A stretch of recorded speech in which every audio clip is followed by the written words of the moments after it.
Hello? Ooh, living in Boulder vlog. Uh-oh, what's the day? Let's go look right now. Let's see.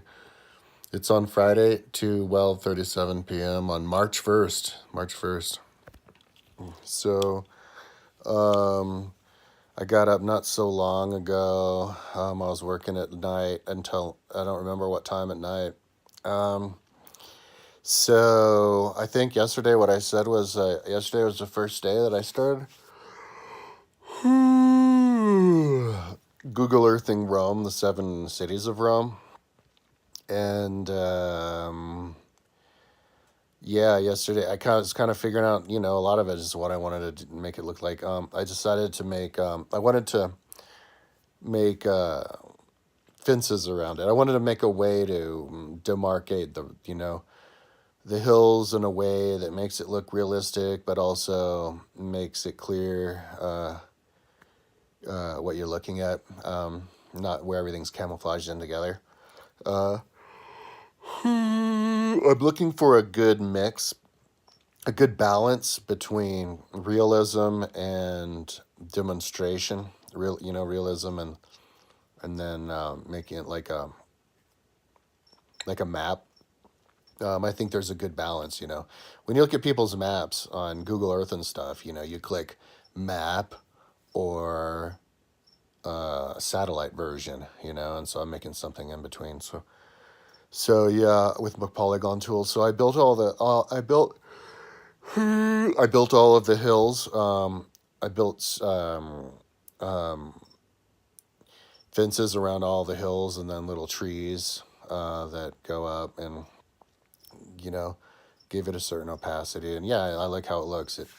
And then grassy colors to the ground. And so then next is to put roads on there and houses. Theodore Mommsen, in his book about the Rome, which is on my website, second biggest book about Rome that I've ever seen. There is. The biggest one's like 6,600 pages. Gibbon broken up into 6 different books on the website, but and I think Gibbon's biggest version is version 3, which is like 3,000. So it's almost as big as Mommsen, but Mommsen 3,100 pages, and he says that he's written in the 1700s, and he says that. And he goes, even in the earliest part of the kingdom, so I'm going to put, with the very beginning, Romulus, when it's the seven hills, and he makes his hill up on the Palatine.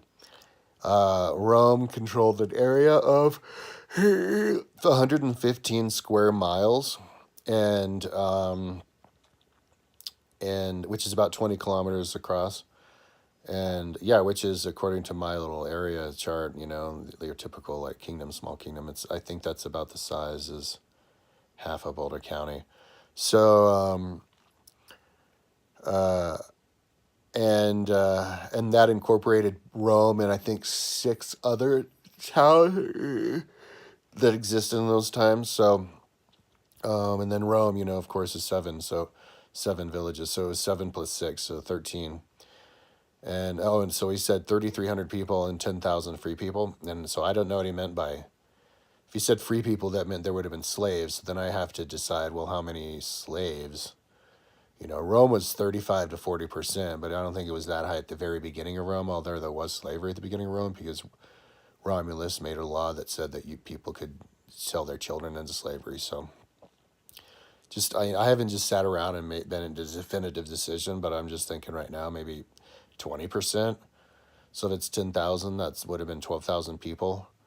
So I just do 12,000. So that's what, maybe like 1,000 people per town. And then you'd draw roads between the different towns. And then you would put and then you would put maybe a handful of people between the towns on the roads, and you wouldn't put anybody living anywhere else, and that's it. Then you can just, and then you calculate how many people per house, which I haven't done yet. And then you just draw that many houses, then you can actually, exactly demonstrate how many people, which I think is, for some reason, I think it's bizarre nobody's ever done that. I think that's the next step in map making, when you can demonstrate exactly how many people, color coded, with different types of houses. You can just look at it and see how many people that house represents just by the shape of the house, because it's a type of house.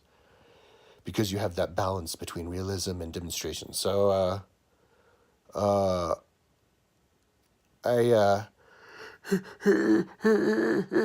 so right now I got up this morning and I finished doing the trees in one of the hills, and so right now I did the 7 hills. Right now I'm researching all the other hills, the little hills in Rome, and I'm going to locate those, label those with this, a special color grass or something. And then right now one of the hills, the Cispius, is actually off of my hill, so I have to make it bigger. And then Romulus's, or at least Augustus's house, which I think is built on Romulus's house, is outside the Palatine wall that I made. So I think I made some mistakes, but whatever, it doesn't matter. I just adjust it. But so when I'm done with this video, I'm gonna go and Wikipedia Romus's house and see if they have a location for it. They might. I decided to do my video first. Yeah, so it's exciting because I get to draw the roads and the houses and inside the walls, and then of course outside the walls there's rivers that float around and lakes, and so you can make a really pretty place, and then I can finally do YouTube videos of it. This will be, even though it's the latest begun, it's the easiest because it's the beginning of Rome. For some reason, I should have started it instead of the more recent one. So yeah, so I haven't really been listening to anything else. I've just been concentrating all on this. I was watching documentaries on Netflix actually while I was doing this. I usually don't watch TV, almost never, but yeah, I was watching documentaries about killers and stuff. Yeah, and then I just saw the one about Donald Trump, and I might do the one about Roger Stone. I don't know. So yeah, hopefully I have to be super. I have to be chill to not get overwhelmed. Because I was doing all the other stuff for the aqueducts and the newer map. So to branch off and to do this one kind of spreads myself thin. So I have to be chill and not feel like I'm getting behind because I am doing quite good. It's just you'd think I would have started on this one earlier, but it's fine. Yeah. So who knows? Maybe by August. I mean, April 21st, I'll be able to have something ready to demonstrate to the world after working so long. Okay, later.